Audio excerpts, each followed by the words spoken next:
Have you noticed that sensitivity to certain foods seems more common these days? Well, we could look at it like it's more common, but I think that what's really more common is that stress is really a commonplace. And we've kind of conditioned ourselves to think that living in a highly stressed state is just a fact of life.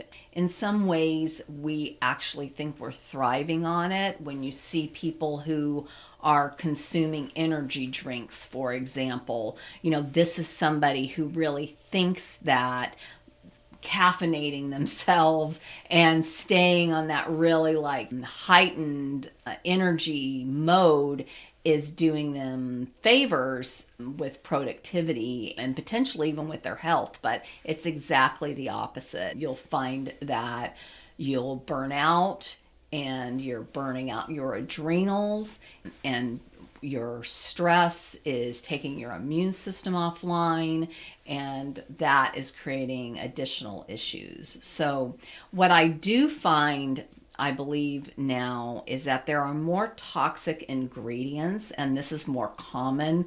We eat packaged food regularly, and the things they use in the packaging or just preservatives can definitely add to the toxicity. And this toxicity accumulates over time.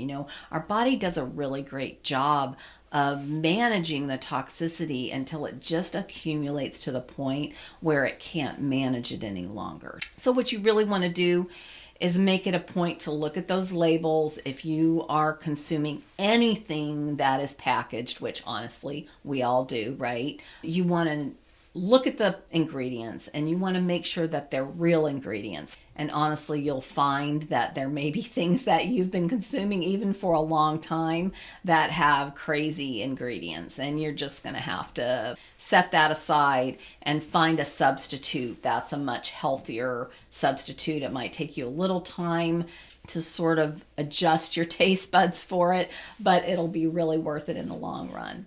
The other thing, too, I'll say is there's just more genetic diversity now. We're further away from the native diet and the native environment where people were really all very similar in their genetic makeup.